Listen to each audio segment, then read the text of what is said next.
Hello मेरे प्यारे साथियों, आप सभी साथियों का 7-11 स्टडी यूट्यूब चैनल पर स्वागत है, वेलकम है। आज हम जो चर्चा करने वाले हैं, आपका पेपर ये सेकंड ग्रेड वाला पेपर है। शानदार क्वेश्चन इसमें आपके पूछे गए थे। इन्हीं क्वेश्चनों का सॉल्यूशन अपन अच्छे से देखने वाले हैं। तो आप में से देखो, कोई भी विद्यार्थी जो हमसे जुड़ा हुआ है, बेहतरीन तैयारी करना चाहता है, तो बिल्कुल हमारी सारी क्लासेस देख सकता है। आपका कोई सा भी एग्ज़ाम्स हो, आपका राजस्थान पुलिस हो, राजस्थान पटवारी हो, राजस्थान ग्राम सेवक वीडियो हो, आपका आरएस लेवल वाला एग्ज़ाम हो, आपका असिस्टेंट प्रोफेसर हो, फर्स्ट ग्रेड हो, सेकंड ग्रेड हो, रिट वाला हो, या आपका लाइब्रेरियन वाला हो, आपका एलडीसी हो, आपका पशु परिचर हो, इसके अलावा आपका जेईएन वाला पेपर हो, लाइब्रेरियन वाला पेपर हो, आपका जो भी एग्ज़ाम्स है, ठीक है, जिसमें राजस्थान जीके पूछा जा रहा है, तो समझ लो ये क्लास आपके लिए है बस। तो आप बेहतरीन तैयारी कर सकते हो। मैंने प्लेलिस्ट बना रखी है, आरपीएससी के अलग पेपरों की बना रखी है, आरएसएसबी बोर्ड के अलग पेपरों की बना रखी है। तो बढ़ते हैं पहला क्वेश्चन की तरफ, देख लेते हैं पहला क्वेश्चन आपका क्या है। तिलवाड़ा का मेला निम्नलिखित में से किस लोक देवता की स्मृति में पड़ता है? संत मावजी, मल्लीनाथ जी, देवनारायण जी, वीर फत्ता जी। इसका जो राइट आंसर हो जाएगा, आप ऑप्शन नंबर 2 आपका बिल्कुल राइट आंसर हो जाएगा। तिलवाड़ा का मेला जो है वो मल्लीनाथ जी की स्मृति में लगता है, बिल्कुल आपको याद रखना। और ये लूनी नदी के किनारे लगता है। तिलवाड़ा कहाँ पड़ता है? तो पहले तो आपका ये बाड़मेर में था, लेकिन अब बालोतरा नया जिले बनने के बाद ये बालोतरा में शामिल हो गया। क्लियर है? दूसरी मैं बात कर लूँ तो राजस्थान के पशु मेला, और राजस्थान का सबसे प्राचीनतम मेला ही, राजस्थान का सबसे प्राचीन मेला, ठीक है, बिल्कुल आपको याद रखना है। दूसरा, मल्लीनाथ जी की बात करूँ तो मल्लीनाथ जी ने एक पंथ चलाया था, कुंडा पंथ। कौन सा पंथ? कुंडा पंथ। मोस्ट इंपॉर्टेंट सवाल बता रहा हूँ मैं आपको, बस मैं वही सवाल आपको बताने की कोशिश करूंगा जो आपने बहुत कम सुने हो। कुंडा पंथ, ये कुंडा पंथ की जो शुरुआत करी थी वो मल्लीनाथ जी ने करी थी। कब करी थी? 1399 ईस्वी में। क्लियर है? तो अब बढ़ते हैं अगले क्वेश्चन की तरफ। अगला क्वेश्चन देख लेते हैं। अगला क्वेश्चन आपके सामने है। बीकानेर के निकट समराथल को किसे अपना कर्म स्थल बनाया था? तो समराथल का जो संबंध है वो आपके संत जाम्बोजी से। किससे? अभी संत जाम्बोजी, बिल्कुल आपको याद रखना है। संत जाम्बोजी का जो जन्म हुआ था ना, वो पीपासर में हुआ था। भाई कहाँ हुआ था? पीपासर के अंदर। क्लियर है? संत जाम्बोजी का जन्म कहाँ होता? पीपासर में। जबकि इसकी जो मुख्य केंद्र या पीठ के दो या गद्दी के दो, ये कहाँ पड़ती थी? मुकाम तालवा में पड़ती। कहाँ पड़ती है? मुकाम तालवा। ये बीकानेर में पड़ता है। पीपासर तो आपका नागौर में है, और ये मुकाम तालवा जो है आपका, ये बीकानेर के अंदर पड़ता है। क्लियर है? और संत जाम्बोजी के जो गुरु है वो गोरखनाथ है। अगला क्वेश्चन आपके सामने है। निम्नलिखित में से कौन सा मंदिर स्थापत्य कला में मारू गुज्जर शैली का है? तो तीसरे की अगर मैं बात कर लेता हूँ, तो तीसरे का जो आपका राइट आंसर हो जाएगा, समिदेश्वर मंदिर, किराड़ू का सोमेश्वर मंदिर, अहुआ का कामेश्वर मंदिर, नागदा का सास बहू का मंदिर। तो तीसरे का जो राइट आंसर हो जाएगा ऑप्शन नंबर 1, समिदेश्वर मंदिर जो है, ठीक है, ये जो है ये आपका मारू गुज्जर शैली में। बाकी किराड़ू का मंदिर आपका महामारू शैली में है। याद रखना, महामारू शैली अलग है, मारू गुज्जर शैली अलग है, कंफ्यूज नहीं होना आपको। महामारू शैली में बना हुआ, ये भी आपका महामारू शैली में बना हुआ, और नागदा का जो सास बहू वाला मंदिर, ये भी आपका महामारू शैली में बना हुआ, ठीक है। और मारू गुज्जर का जो है समिदेश्वर मंदिर है, जिसे मोक्कल मंदिर भी कहा जाता है, त्रिभुवन नारायण मंदिर भी कहा जाता है, ठीक है, बिल्कुल आपको याद रखना। और ये चित्तौड़गढ़ दुर्ग के अंदर स्थित है। अगला क्वेश्चन, कलाकार निहाल चंद चित्रकला के किस स्कूल से संबंधित है? तो निहाल चंद का जो संबंध है ना, वो किशनगढ़ से है। कहाँ से है? किशनगढ़। ऑप्शन नंबर 1 जो है आपका बिल्कुल राइट आंसर हो जाएगा। निहाल चंद मोर ध्वज के द्वारा ही आपका कौन सा चित्र बनाया गया था? बनी ठनी बनाया गया था, ठीक है, बिल्कुल आपको याद रखना। और किशनगढ़ चित्र शैली की मैं बात करूँ ना, तो किशनगढ़ चित्र शैली में जो महिलाओं का चित्र बनाया गया था, उसके नाक में एक आभूषण बनाया गया था। ये आभूषण के बारे में पूछा गया कि वो कौन सा आभूषण है, तो वो आपका बेसरी आभूषण है। कौन सा आभूषण है? बेसरी आभूषण, बिल्कुल आपको याद रखना है।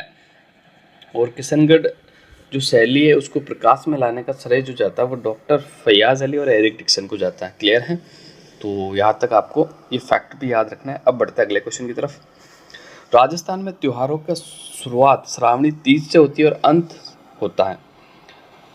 तो देखो एक कहावत है, तीज त्योहारा ले डूबी गणगौर, यानी तीज त्योहारा ले डूबी गणगौर। तीज से तो आपके त्योहार आरंभ हो जाते हैं और गणगौर पर आपके त्योहार खत्म हो जाते हैं। बिल्कुल आपको याद रखना। देखो अब मैं तारीख से बात कर लूँ तो देखो श्रावणी तीज जो आती है ना वो कब आती है? श्रावण पक्ष के शुक्ल तृतीया। श्रावण जो आपका महीना है इसमें शुक्ल पक्ष की तृतीया को आपकी आती है श्रावणी तीज। जबकि गणगौर जो आती है वो आती है चैत्र पक्ष, चैत्र माह के शुक्ल पक्ष की तृतीया। यानी सारे त्यौहार इसके बीच के अंदर होते हैं। इस गणगौर पर सारे त्यौहार खत्म हो जाते हैं। वो श्रावणी तीज यानी छोटी तीज, श्रावणी की तीज किसे कहते हैं? छोटी तीज, हरियाली तीज, ये एक ही। तो यहाँ से राजस्थान में त्योहार आपके आरंभ हो जाते हैं। बिल्कुल आपको याद रखना है। अगला क्वेश्चन देखते हैं। सिरोही राज्य का राजस्थान में पूर्ण विलय कब हुआ था? ये आपको बताना है, यानी पूरा विलय कब हुआ था। ठीक है, ये आपको बताना है। तो देखो वैसे पूरा जो विलय हुआ था ना ये 1 नवंबर 1956 को हुआ था। कब हुआ? 1 नवंबर 1956 को। देखो वैसे सिरोही राज्य का जो विलय हुआ था वो 2 सोपान में हुआ था। ये सवाल एग्जाम्स में पूछा गया, कई बच्चे कंफ्यूज हो जाते हैं। सोपान क्या था? नहीं, 2 चरणों के अंदर। आधा सिरोही 6ठे चरण में मिला लिया गया था, फिर माउंट आबू 7वें चरण में मिलाया गया था। यानी 2 भागों में सिरोही का जो विलय हुआ वो राजस्थान के अंदर हुआ था। ठीक है, क्लियर है? बिल्कुल आपको याद रखना। 6ठे चरण में जो माउंट आबू था ना उसे बम्बई प्रांत में शामिल कर लिया गया था। बम्बई प्रांत पहले जो गुजरात और महाराष्ट्र होता था ना उसे बम्बई प्रांत के नाम से जाना जाता था। क्लियर है? अब मैं आपको बता देता हूँ गोकुल भाई भट्ट के प्रयासों से हुआ था ये सब। तो देखो राजस्थान का जो एकीकरण हुआ 7 चरणों में हुआ कंप्लीट। कुल कितने दिन लगे? 8 साल 7 महीने 14 दिन लगे। ठीक है, और आज मैं बात करने वाला हूँ सभी चरणों के उद्घाटनकर्ताओं की। देखो पहला चरण जो है, पहले चरण का जो उद्घाटन किया था मत्स्य संघ वाला, वो किसने किया था? NV गाडगिल। ठीक है, आपको याद रखना NV गाडगिल। ठीक है, दूसरे चरण की बात कर लूँ तो दूसरे चरण का उद्घाटन भी NV गाडगिल के द्वारा किया गया। ठीक है, संयुक्त राजस्थान से पहले आपका। ठीक है, दूसरे चरण का क्या नाम था? पूर्व राजस्थान। ठीक है, तीसरे चरण की मैं बात कर लेता हूँ। तीसरा चरण यानी संयुक्त राजस्थान। तीसरे चरण के जो उद्घाटन करता थे वो कौन थे? जवाहरलाल नेहरू, JLN। ठीक है, JLN। ठीक है, जवाहरलाल नेहरू के द्वारा तीसरे चरण का उद्घाटन किया गया था। चौथे चरण की बात कर लो यानी वृहद राजस्थान, तो चौथा चरण का जो उद्घाटन किया था वो सरदार वल्लभ भाई पटेल के द्वारा किया गया था। ठीक है, ये उद्घाटन कई बार एग्जाम्स में पूछा जाता, इसलिए मैंने आपका क्लियर कर दिया। बिल्कुल आपको डाउट नहीं होना चाहिए। अब आपको याद रखना पहले चरण की राजधानी थी अलवर। पहले चरण में राजधानी किसे बनाया गया था? अलवर। दूसरे चरण में राजधानी किसे बनाया गया था? बिल्कुल आपको याद रखना कोटा। तीसरे चरण की जो राजधानी थी आपकी उदयपुर।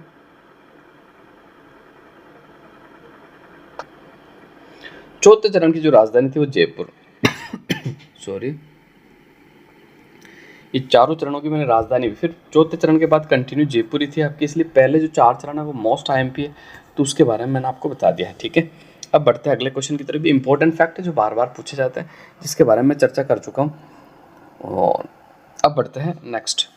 गंवरी नृत्य का संबंध किस जनजाति से है? तो आप सभी को पता गंवरी जो नृत्य है उसका जो संबंध है भील जनजाति से भी। ठीक है, कौन सी जनजाति से?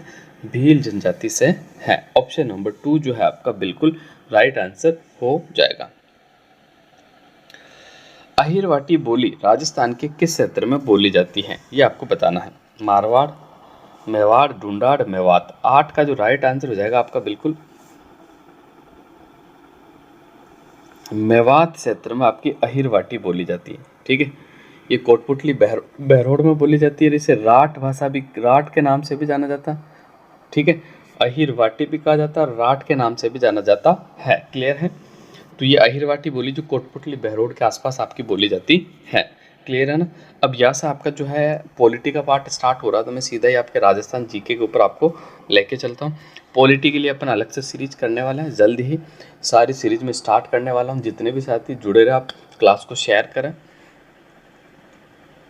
हाँ, तो फिर से आपका स्टार्ट है यहाँ से, ठीक है। 80वें क्वेश्चन से वापस आपका स्टार्ट है। तो 80वां क्वेश्चन आपका क्या है, देखते हैं। मेवात और डांग क्षेत्र निम्नलिखित में से कोपेन के किस जलवायु प्रदेश में शामिल है? बड़ा अच्छा सवाल है, देखो बेहतरीन सवाल है। ऐसे सवाल में ही बच्चों को कन्फ्यूजन होता है। देखो कोपेन के अनुसार अगर मैं जलवायु वर्गीकरण की बात करूँ, राजस्थान का जलवायु वर्गीकरण, तो देखो ये वाला जो पार्ट है और ये वाला जो पार्ट है, और इधर से आपका ये हाड़ौती ले लो, इधर से आपका थोड़ा दक्षिणी राजस्थान, ठीक है। यहाँ पर पाई जाती है आपकी कौन सी, BWHW, क्लियर है। और इसके आगे वाला पार्ट में आपके अर्ध शुष्क में पाई जाएगी BSHW। AW आपकी यहाँ पर और यहाँ पर पाई जाएगी, यहाँ पर पाई जाएगी CWG। यानी आसान भाषा में आपको समझाऊं तो पूर्वी मैदान में पड़ता आपका मेवात और डांग क्षेत्र, ठीक है। और पूर्वी मैदान में कोपेन के अनुसार जो जलवायु पाई जाती है वो CWG जलवायु पाई जाती है। तो मेवात और डांग क्षेत्र आपका पूर्व में स्थित है, ठीक है। तो डांग तो आपका करौली में पड़ता है, मेवात अलवर भरतपुर को कहते हैं। तो CWG प्रकार की ही जलवायु आपके मेवात और डांग क्षेत्र में पाई जाएगी। बहुत अच्छा क्वेश्चन है, बिल्कुल याद रखना। ऐसे बारीकी वाले क्वेश्चन अक्सर गलत हो जाते हैं। अब बढ़ते हैं अगले क्वेश्चन की तरफ। वह कौन सी नदी है जो अरावली के पश्चिम में ढालों से निकलकर सिरोही के कुछ क्षेत्रों में बहते हुए कच्छ की खाड़ी में लीन हो जाती है? तो 81 का जो राइट आंसर हो जाएगा पश्चिमी बनास। ऑप्शन नंबर 2 जो है आपका बिल्कुल राइट आंसर हो जाएगा। पश्चिम बनास नदी के मैं उद्गम स्थल की अगर बात कर लूँ तो इसका उद्गम स्थल होता है नया सानवरा गांव। कौन सा? नया सानवरा गांव। नया सानवरा गांव सिरोही से, ठीक है, बिल्कुल आपको याद रखना। और ये अपना पानी जो है कच्छ की खाड़ी में ले जाती है। कहाँ ले जाती है? कच्छ की खाड़ी यानी कच्छ के रण में अपना पानी ले जाती है। अगला क्वेश्चन आपके सामने है। वन विभाग की 2021 और 22 की प्रशासनिक रिपोर्ट के अनुसार राजस्थान में 31 मार्च 2022 तक कुल वन क्षेत्र था।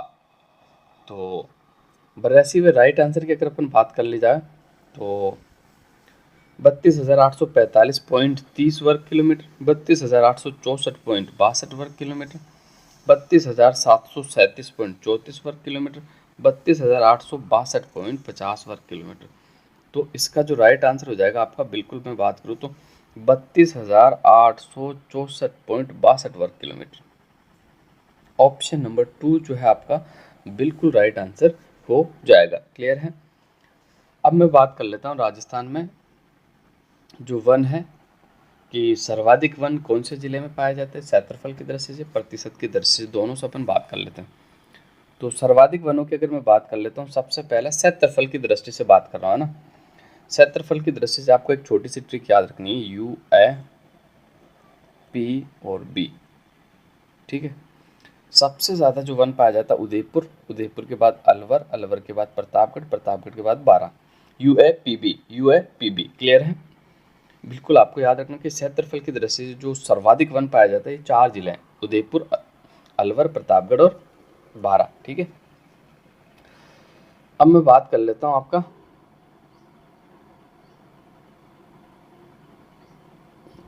प्रतिशत की दृष्टि से सर्वाधिक वन कौन से जिलों में पाए जाते हैं।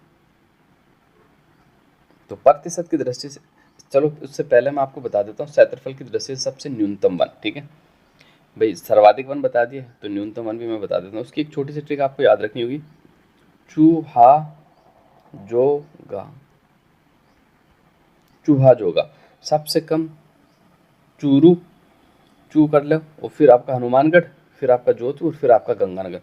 ये क्षेत्रफल की दृष्टि से क्षेत्रफल की दृष्टि से सबसे कम वन पाए जाने वाले जिले हैं, ठीक है। अब मैं आपको बता देता हूँ, अब मैंने क्षेत्रफल की दृष्टि से न्यूनतम और अधिकतम बता दिया। अब प्रतिशत की दृष्टि से मैं अधिकतम बताता हूँ, अधिकतम वन कहाँ पाए जाते हैं। तो आप छोटी सी ट्रिक याद रखनी, UPSC, उदयपुर, प्रतापगढ़, सिरोही और करौली, ये तो सर्वाधिक वन है प्रतिशत की दृष्टि से, ठीक है। और जबकि न्यूनतम वन की बात कर लूँ तो जो चू जेबी, ये छोटी सी एक ट्रिक याद रखनी आपको, जोचू जेबी है ना। जोधपुर, जोधपुर के बाद चूरू, चूरू के बाद जैसलमेर, जैसलमेर के बाद बीकानेर। तो ये फैक्ट भी आपको याद रखना है, यहाँ से सीधा ही सवाल आपका पूछा जाता है। आपको पूछ ले जाओ कि सबसे ज्यादा वन की वृद्धि कौन से जिलों में हुई, तो आपको याद रखना अजमेर। नवीनतम वन रिपोर्ट के अनुसार सबसे ज्यादा वनों में वृद्धि हुई अजमेर में। और सबसे ज्यादा कमी 30%, 30 वर्ग किलोमीटर से भी ज्यादा कमी जो हुई वो जालोर के अंदर का, जालोर में सबसे ज्यादा कमी हुई। ठीक है, आपको अगर पूछ लिया सबसे ज्यादा झाड़ी वन कहाँ पाए जाते हैं, तो आपका उत्तर होगा पाली। कौन सा आंसर होगा आपका, पाली। इसके अलावा मैं बात कर लूँ तो देखो, प्रशासनिक दृष्टि से वनों को 3 भागों में बांटा गया। एक तो आपका आरक्षित वन, एक आपका रक्षित वन, एक आपका अवर्गीकृत वन। ठीक है, आरक्षित वन कितना है, तो 37.5, 37.05 ये जो है आपके राजस्थान में आरक्षित वन है। रिजर्व वनों की मैं बात कर लूँ तो रिजर्व वन जो है 56.4, और अवर्गीकृत वनों की मैं बात कर लूँ तो अवर्गीकृत वन कितने पाए जाते हैं, 6.4। ठीक है, तो ये आपको याद रखना, आरक्षित वन सबसे ज्यादा उदयपुर में, रक्षित वन सबसे ज्यादा बारां में, अवर्गीकृत वन सबसे ज्यादा बीकानेर के अंदर पाए जाते हैं। अब बढ़ते अगले क्वेश्चन की तरफ। राजस्थान में अलसी उत्पादक प्रमुख जिले कौन से हैं, तो 83 का अपन देख लेते हैं। अलसी सबसे ज्यादा होती है आपके हाड़ौती के पठार में, हाड़ौती के पठार के जिले आप देख लो, तो ऑप्शन नंबर 4 में देखो, कोटा, कोटा, बूंदी, बारावत, झालावाड़। ऑप्शन नंबर 4 जो है आपका बिल्कुल राइट आंसर हो जाएगा। क्लियर है। अगला क्वेश्चन, निम्नलिखित कथनों पर विचार कीजिए, नीचे दी गई कूट से सही उत्तर का चयन करना। अनुप्रस्थ बालू का स्तूप चूरू झुंझुनू जिले में मिलते हैं। अवरोधी बालू का स्तूप पुष्कर क्षेत्र में मिलते हैं। जोधपुर जिला बालू का स्तूप मुक्त जिला है। तो इसमें जो है सही उत्तर का अगर मैं चुनाव करूं तो इसका जो राइट आंसर है ए और बी। भाई अनुप्रस्थ जो बालू का स्तूप है वो चूरू झुंझुनू जिलों में मिलते हैं। अनुप्रस्थ बालू का स्तूप कहाँ मिलता है, ये लाइन बहुत इंपॉर्टेंट है, याद करके जाना। अब सीधा क्वेश्चन बनेगा कि अनुप्रस्थ बालू का स्तूप कौन से जिले में, चूरू और झुंझुनू। जबकि अवरोधी बालू का स्तूप जो पाया जाता है पुष्कर अजमेर के अंदर। ठीक है, इंपॉर्टेंट है।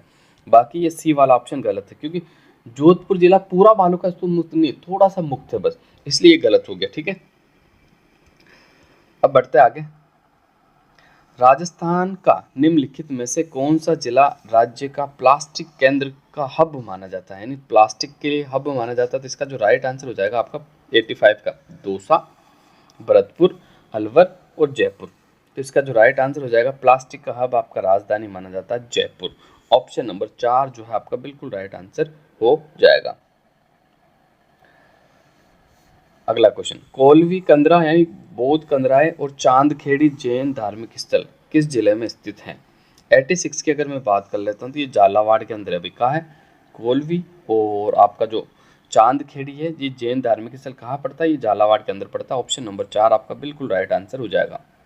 नेक्स्ट, 2011 की जनगणना के अनुसार निम्नलिखित में से किन जिलों के समूह में सबसे कम जनसंख्या घनत्व अंकित किया गया है, तो 87 का जो राइट आंसर हो जाएगा आपका बाड़मेर, बीकानेर और जैसलमेर। ठीक है, बिल्कुल राइट आंसर हो जाएगा आपका बाड़मेर, बीकानेर और जैसलमेर। जैसलमेर का तो आपका 17 था, बीकानेर की बात कर लूँ तो 78 था, और बाड़मेर की बात कर लूँ तो 92। क्लियर है। अगला क्वेश्चन आपके सामने, एक तरफ पशुधन है एक तरफ नस्ल है, इसको सुमेलित करना है। तो देख लेते हैं आपका कौन सा 88वां क्वेश्चन है। भेड़, भेड़ जो है ये नाली हो जाएगा आपका। गोवंश की बात करूँ तो आपका सूरती हो जाएगा, सॉरी सांचोरी है ना, सांचोरी। भैंस आपका सूरती हो जाएगा, बकरी जो है आपकी बर्बरी हो जाएगी। ठीक है, तो 88 का जो 88वां ये था ना, इसका जो राइट आंसर हो जाएगा कौन सा हो जाएगा, चेक कर लेते हैं अपन। हाँ 88 ये, इसका जो राइट आंसर हो जाएगा 88 का, वो ऑप्शन नंबर 3 जो है आपका बिल्कुल राइट आंसर हो जाएगा। नेक्स्ट, निम्न में से किस सभ्यता को भारत के सभी ताम्रयुगीन सभ्यताओं की जननी माना जाता है, तो 89 का जो राइट आंसर हो जाएगा आपका आहड़, गिलूंड, कालीबंगा, गणेश्वर। तो ऑप्शन नंबर 4 आपका बिल्कुल राइट आंसर हो जाएगा। गणेश्वर सभ्यता पहले सीकर में थी, नए जिलों के अनुसार ये नीम का थाना जिले में आ गई। ठीक है, गणेश्वर सभ्यता कौन सी नदी के किनारे, तो आपको याद रखना कांतली नदी के किनारे। कौन सी नदी, कांतली नदी के किनारे। गिलुंड और भगवानपुरा किस सभ्यता से संबंधित है आपको बताना है, तो इसका जो संबंध है आहड़, कालीबंगा, गणेश्वर या बैराट से है, तो इसका जो संबंध है आहड़ से है। ऑप्शन नंबर 1 जो है आपका बिल्कुल राइट आंसर हो जाएगा। गिलुंड सभ्यता आपके राज संबंध में पड़ती है, भगवानपुरा सभ्यता आपकी कहाँ पड़ती है, कमेंट करके मुझे जरूर बताना आप। पुरातत्वविद नील रतन बैनर्जी, कैलाशनाथ दीक्षित निम्नलिखित में से किस पुरातत्व उत्खनन से संबंधित रहे हैं? तो इसका जो राइट आंसर हो जाएगा आपका 91 का बिल्कुल बेराट से। ठीक है, ऑप्शन नंबर 2 जो है आपका बिल्कुल राइट आंसर हो जाएगा। भाई नील रतन बैनर्जी और कैलाशनाथ दीक्षित का जो संबंध है वो बेराट सभ्यता से है। गटियाला शिलालेख का संबंध मंडोर शाखा के किस प्रतिहार शासक से है? तो 92 की अगर मैं बात कर लेता हूँ तो ये कक्कुक से है। कक्कुक से है, 861 ईस्वी का है और गटियाला ये आपके जोधपुर में पड़ता है। कहाँ पड़ता है भाई? जोधपुर में। अजमेर का पहला चौहान शासक जिसने अपने नाम पर सिक्के जारी किए थे वे था? तो 93 का जो आपका राइट आंसर हो जाएगा बिल्कुल वे अजीराज चौहान था जिसने अजमेर को बसाया था। अजमेर को बसाने वाला भी यही था। 1113 ईस्वी में अजमेर को बसाया था। अजमेर को सांबर के बाद जो दूसरी चौहानों की राजधानी बनी थी वो अजमेर ही आपकी बनी थी। ठीक है, अजयराज चौहान ने ही तारागढ़ दुर्ग का निर्माण भी आपका करवाया था। अलाउद्दीन खिलजी में निम्नलिखित राजपूत राज्यों के विजय का सही कालानुक्रम कौन सा है? तो देखो, सबसे पहला आपका रणथंभौर था 1301 ईस्वी में। 1301 के बाद फिर ये 1303 में चले गए थे। कहाँ? चित्तौड़ 1303 में। फिर आपका सिवान आ जाओ 1308 में। फिर आपका जालौर आ जाओ 1311 में। ठीक है, 1311-12। तो बिल्कुल जो इसका सही क्रम होने वाला कौन सा होने वाला? तो 94 का जो राइट आंसर हो जाएगा आपका बिल्कुल ऑप्शन नंबर, जैसे 94 वालों को है ना डिलीट कर दिया गया। अब कारण क्या है आप देख लेना, वैसे क्या कारण रहा होगा आप चेक करना, बाकी इसको डिलीट कर दिया गया इस क्वेश्चन को। ठीक है, हो सकता है मेरे हिसाब से लैंग्वेज थोड़ी सही नहीं दी हो, है ना। तो अगला क्वेश्चन देखते हैं अपन 95। 2011 की जनगणना के अनुसार राजस्थान के कौन से जिलों में 75% से अधिक साक्षरता है? तो 95 का जो राइट आंसर हो जाएगा बिल्कुल ऑप्शन नंबर 2। एक तो कोटा की, एक जयपुर की। ऑप्शन नंबर 2 जो है आपका बिल्कुल राइट आंसर हो जाएगा। अगला क्वेश्चन, निम्नलिखित में से किस ब्रिटिश अधिकारी ने तात्या टोपर को फांसी देने के लिए ब्रिटिश सरकार की आलोचना की थी? James Outram, colonel Holmes, IT. Pritchard, captain CL. Sowers. तो 96 का जो राइट आंसर हो जाएगा आपका captain CL. Sowers. Option number 4 जो है आपका बिल्कुल राइट आंसर हो जाएगा। ये जो था ये कैप्टन सावर्स, ये आपके उदयपुर, उस समय उदयपुर यानी मेवाड़ रियासत का पीए था। क्या था भाई? पीए यानी पॉलिटिकल एजेंट था। ठीक है, और इसने ही तात्या टोपर की फांसी की आलोचना करी थी ब्रिटिश सरकार से। ठीक है, बिल्कुल आपको याद रखना है। 97वां क्वेश्चन है, थोड़ा बड़ा है। हमें भारतीय इतिहास में स्वतंत्रता सेनानियों के अनेक ऐसे उदाहरण मिलते हैं जिन्होंने भारत की स्वतंत्रता के लिए अपने पुत्रों का बलिदान कर दिया था, किंतु केसरी सिंह बारट एकमात्र ऐसा उदाहरण है जिन्होंने अपने पुत्रों के साथ साथ अपने दामाद को भी मातृभूमि की स्वतंत्रता प्राप्त करने के लिए बलिदान करने के लिए भेज दिया था। ये कथन किसका है? बड़ा इंपॉर्टेंट कथन है भाई साहब, बड़ा जबरदस्त क्वेश्चन है, वापस से रिपीट होगा। अच्छा क्वेश्चन है। ये रास बिहारी बोस का है भाई। किसका है? रास बिहारी बोस का ही कथन है आपका। ठीक है, जो कि आपको याद रखना है। मेवाड़ प्रजामंडल की स्थापना 1938 में देश की अध्यक्षता में की गई। तो 98 का जो राइट आंसर है किसकी अध्यक्षता में? बलवंत सिंह मेहता की अध्यक्षता में। ऑप्शन नंबर 3 जो है आपका बिल्कुल राइट आंसर हो जाएगा। मेव कर्षक आंदोलन का मुख्य नेता कौन था? मीर आलम खां, बख्शी गुलाम मोइनुद्दीन, यासीन खां, अहमद यादगार। तो 99 का जो राइट आंसर हो जाएगा यासीन खां। ऑप्शन नंबर 3 जो है आपका बिल्कुल राइट आंसर हो जाएगा। 1932 में हुआ था आपका मेव आंदोलन। नेक्स्ट आज का आखिरी सवाल, खानवा के युद्ध में निम्न में से किसने राणा सांगा के पक्ष में बदलकर बाबर का साथ दिया था? तो इसका जो राइट आंसर है वह सलहदी तंवर। ऑप्शन नंबर 2 जो है आपका बिल्कुल राइट आंसर हो जाएगा। बड़ा इंपॉर्टेंट सवाल है, ये ऐसे सवाल बहुत कम बनते हैं। ठीक है, और यही सवाल होते हैं जो मेरिट तय करते हैं, इसलिए बड़े अच्छे सवाल, इसके नोट्स ज़रूर बनाना। आपका जो भी आगामी एग्जाम्स है, आप टीचर लाइन से हो या फिर आप पटवारी पुलिस या ग्राम सेवक या IN JEN, आपका जो भी एग्जाम है, लाइब्रेरियन है, छात्रावास अधीक्षक है, LDC है, ठीक है, स्टेनोग्राफर है, हाई कोर्ट LDC है, कोई सा भी आपका एग्जाम्स हो, उसमें ये जो क्लासें हैं आपकी पत्थर की लकीर साबित होने वाली। आप जुड़े रहें, आपकी बेहतरीन तैयारी में करवा दूंगा। तो आज के लिए बस इतना ही, मिलते हैं अगली क्लास में। तो आप सभी साथियों का धन्यवाद।